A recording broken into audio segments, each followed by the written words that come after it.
สบายดีเนาะตอนนี้ก็อยู่กับแอดมินดี้เนาะวันนี้แอดจะนำเสนอเกี่ยวกับสินค้าต่างๆซึ่งเนื่องในโอกาสเราวันชาติที่2ธันวาคม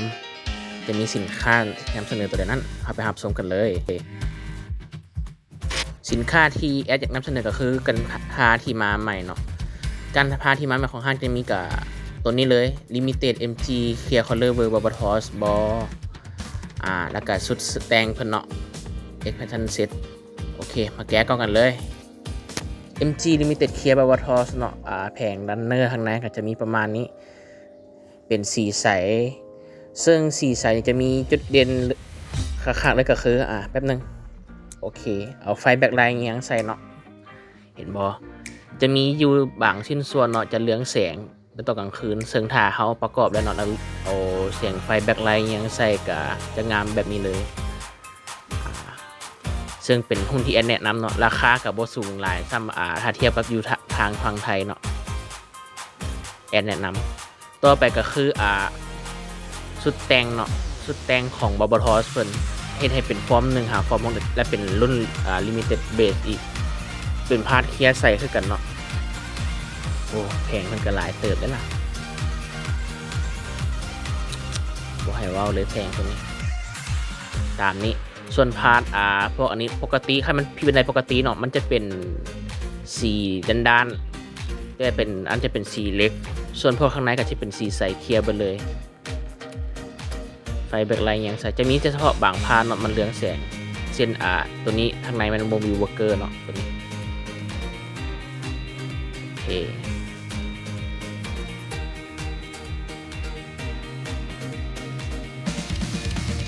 หลายนี้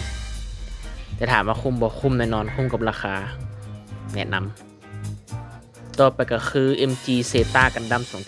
2.0 ตัวนี้ถึงจะเป็น Zeta 2.0 รุ่นเก่าบ่สู้กับ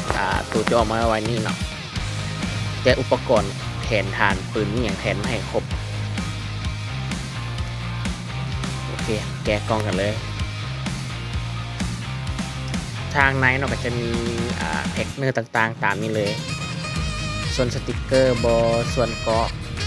ลูกเล่นและการประกอบกันยังคงรูปแบบของเซต้าก็คือเก่าเนาะพาร์ทที่เลื้องแสงก็จะมีแต่พาร์ทสีดำเนาะพาร์ทอื่นบ่ค่อยเลื้องแสงแต่จะมาว่าบนพาร์ทสีดำนี้ปกติพาร์ทสีดำจะบนเลื้องแสงแบบนี้สะท้อนกับไฟแบ็คไลท์แต่เซต้านี่บ่แม่นแสดงว่ามันเป็นชิ้นส่วนพิเศษนี่เคลือบสารมันเลื้องแสงแบบนี้เดี๋ยวเห็นบ่ปกติสีดำจะบนเรืองแสงเป็นออกสีส้มเนาะย้ำถึงไฟแบ็คไลท์นอกจากเขาจะแต่งสีมันกับตั้งแต่มาแต่โรงงานพวกนั้น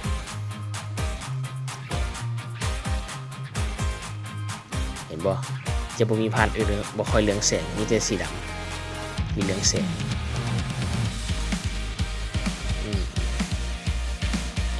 เอียงดำๆอ๋อฐานตั้งเพิ่นฐานตั้งบอดี้ในรันเนอร์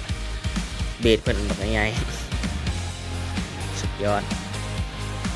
เป็นอีกหนึ่งตัวที่ต้องลองประกอบเนาะใครที่มักเก็บสะสมงานลาย MG เนาะแนะนำเลยต่อไปก็เป็นของทางชินนันจูเนาะชินนันจูนี่หนึ่งในตัวป๊อปปูล่าอันนี้เป็นเวอร์ OVA เนาะอันนี้ไม่ OVA เวอร์โอเคจะมีจุดดีจุดเด่นก็คือบนดีคอเพิ่นดีคอสติกเกอร์เพิ่นแต่ขั้นไผมีสุดแต่งเรซินแอดแนะนำเลยเอามาใส่ซึ่งจะเห็นให้ตัวหุ่นหันงามเติบงามกว่าเก่าอีกแนะนำอย่าลืมต้องจัดพร้อมฐานตั้งเพิ่นเด้อฐานตั้งเฉพาะพิเศษของมันชินันจูเลยตัวนี้นะเป็นหนึ่งในสินค้าแอดแนะนำเลยตัวนี้ด่วนเด้อมีบจักกล่องนึงนะนี่อาวุธเมียงครบดีเทลต่างๆสุดยอดราคากะตามราคาปัจจุบันเท่านั้นแหละแนะนำสินค้าใหม่ของร้านเรากัญชาละเด้อสนใจมาเลือกซื้อได้เลย